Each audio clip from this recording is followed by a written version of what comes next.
Fala meu amigo, fala minha amiga, sejam todos mais uma vez bem-vindos à Casa da Padilha. Meu nome é Wallace, sacerdote de Maria Padilha das Almas e Exu Marabô, e neste vídeo quero falar um pouco sobre as pombagiras. Por que as pombagiras são bruxas? Ou grande parte delas é bruxa? Antes, eu quero pedir a você que me assiste, que se inscreva aqui no canal, acione o sininho das notificações e manda ver nesse like, porque dessa forma você será informado de novos vídeos que sejam lançados e vamos amplificar mais e mais a nossa voz sobre culturas negras e afro-brasileiras por toda a rede. Então eu conto com você. E antes de entrar propriamente no vídeo, estamos em Campo Grande, zona oeste do Rio de Janeiro, e a vida está acontecendo fora desse vídeo. Alguns ruídos serão ouvidos, peço água a todos, mas é a vida acontecendo, é Exu, é pombagira, modificando a vida das pessoas. Exu e pombagira são duas entidades muito importantes para a nossa espiritualidade aqui no Brasil, de cultos negros e afro-brasileiros. E dessa maneira é muito comum de você ver na música popular brasileira algumas referências a Exu e a pombagira. É muito comum você perceber que certas atitudes de contestação, principalmente partindo das mulheres, tendem a ser muito mais amplificadas, até negativamente, do que as mesmas atitudes se o homem tivesse tomado. Então, a gente pode perceber que, basicamente, a energia de catiço é uma energia muito, muito potente, uma energia que transita muito na nossa realidade e que ela tem uma relação muito forte com a vida urbana. Então, pombagira e Exu, nessa pegada, vão ser entidades urbanas principalmente. Então toda pombagira é bruxa? Não, mas também sim. Vamos entender primeiro o seguinte: a vida urbana, ela possibilita, pelas diversas possibilidades de energia que estão se cruzando por encruzilhadas, por estradas e por todos os contextos e territórios em que a vida aconteça, muito mais do que, por exemplo, nas matas ou em outro lugar que tenha um contato maior com a natureza. As cidades, elas não começaram a ser construídas a partir do século XVIII e XIX. Desde sempre há cidades, desde sempre há então muitos elementos e muitas energias de magia, energias de mal olhado, energias de desejo, de ódios, de rancores, de amores, de paixões. Então, tudo isso é muito presente no ambiente urbano. Partindo da Idade Média, só para deixar também muito claro que isso é apenas um mero recorte, porque desde sempre há, em várias literaturas, diversos tipos de seres espirituais que trabalhavam com energias que haviam na força da cidade. Mas, na parte de pombagira especificamente, se a gente pensar na Idade Média, quem eram essas mulheres que se tornaram pombagiras? Todas bruxas. Por que bruxas? Porque manipulavam energias. Tinham um conhecimento de ocultismo. Não somente isso, viviam em uma liberalidade sexual que era muito contestada, como sempre foi de um modo geral, mas principalmente nesse período de Idade Média. Então todos esses contextos são importantes que a gente destaque para entender o porquê da mulher estar ocupando sempre um lugar subalterno, um lugar sempre de ameaça, um lugar em que ela está sempre sendo colocada sob suspeita. E por conta disso, por conta dessa suspeição quase permanente que a mulher vai sofrendo ao longo das literaturas e da história, principalmente ocidental, é muito fácil da gente entender que essas mulheres contestadoras, essas mulheres que não aceitavam ser dominadas por homem, essas mulheres que entendiam que só elas se bastavam. E aí tem uma coisa muito interessante, que é o seguinte: se a gente parar para pensar pela linha de orixá, vamos perceber que a mulher, ela é o princípio básico da magia, porque em uma das lendas de Odu, é a partir da mulher que todo feitiço acontece, porque ela consegue transformar um zigoto em um ser vivo, em um outro ser humano. Então a magia é algo natural da mulher. Nesse ponto, então, se a mulher é contestadora e tem poder de magia, não tem sistema que se estabeleça em pé.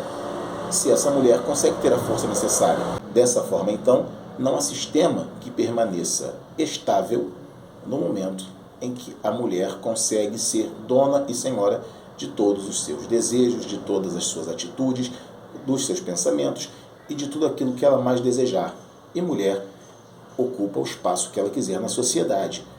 Nesse contexto, quando a gente pensa no Brasil de hoje, por exemplo, estamos falando de 2022, embora em alguns momentos pareça que estamos em 1950 ou 35, enfim, estamos falando de criminalização da mulher em diversos aspectos da sociedade.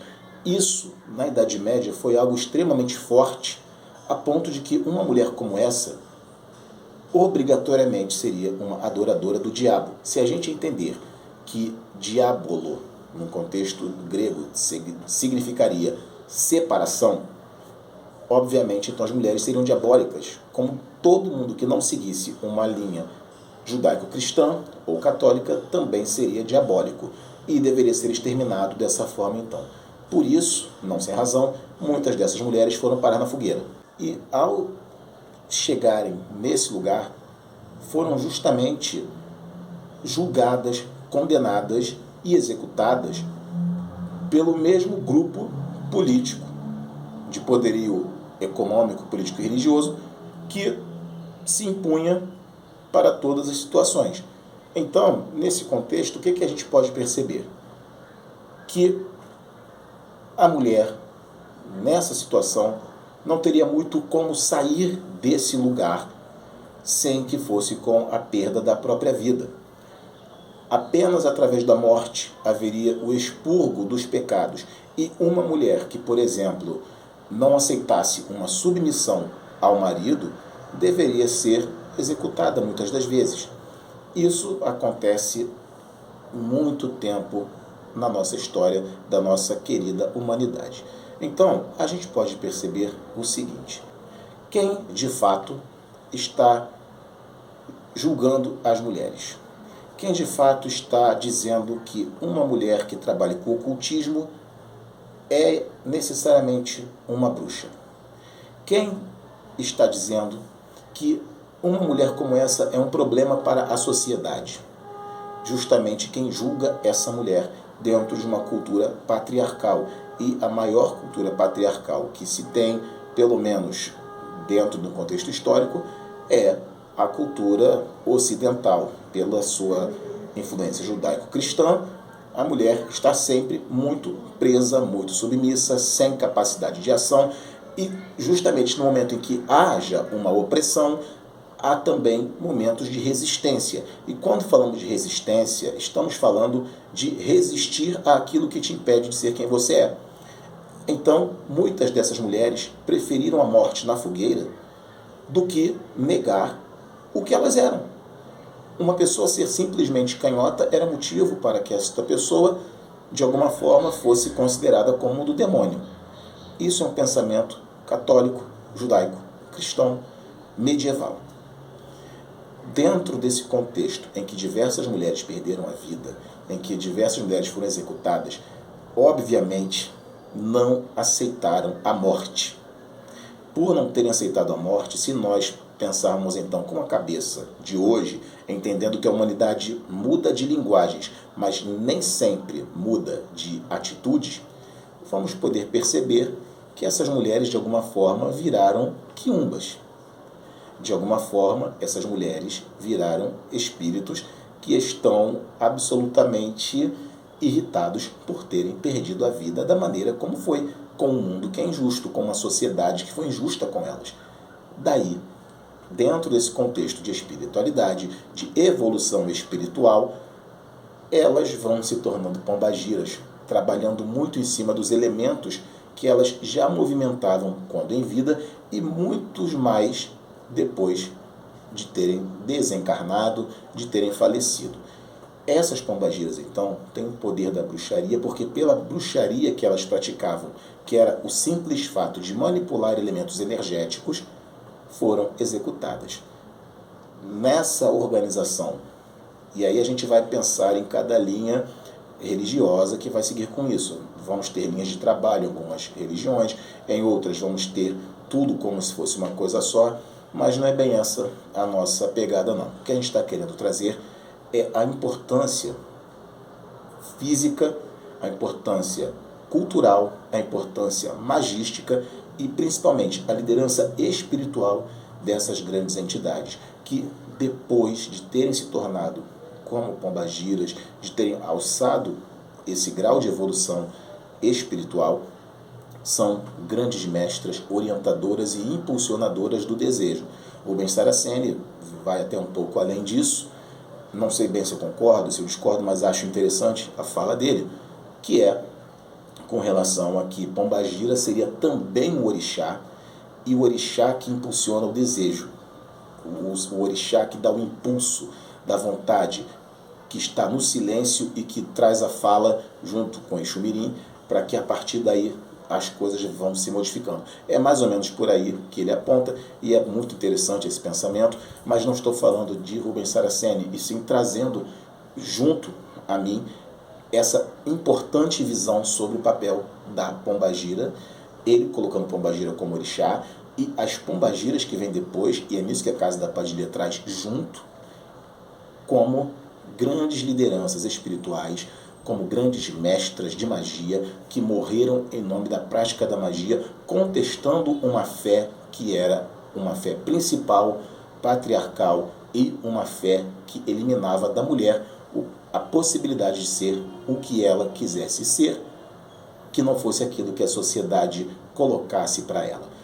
Daí então vamos entender por que vamos ter pombagiras que vão aparecer desnudas, por que vamos ter pombagiras de determinados campos de força, colocando suas visões ali em pontos cantados, por exemplo, e dentre tantas outras possibilidades de analisarmos essas poderosas entidades. Meu amigo, minha amiga, sem pombagira a vida não anda. Sem Exu a vida não caminha. Entendendo que pombagira caminha junto a Exu e pombagira dá o desejo da mudança, se você está querendo mudar de vida, é pombagira que já está incentivando você a ser uma pessoa muito melhor. Meu amigo, minha amiga, antecipo também o seguinte: para cuidarmos de pombagira, não basta apenas a fé. Temos que ter fundamentos. Temos que saber o porquê de determinadas entidades agirem como agem e que elementos fazem com que elas tomem tais ou quais atitudes. Dessa forma, então, a gente precisa ativar a energia de pombagira. Ela não está ali para a gente simplesmente ser o grande e ela vem para nós. Não. Nós precisamos de pombagira. Nós que atuamos e ativamos a energia dela. Nós em que ativamos a energia de pombagira para que a nossa vida vá para frente. Elas não têm que se mover na nossa direção, não.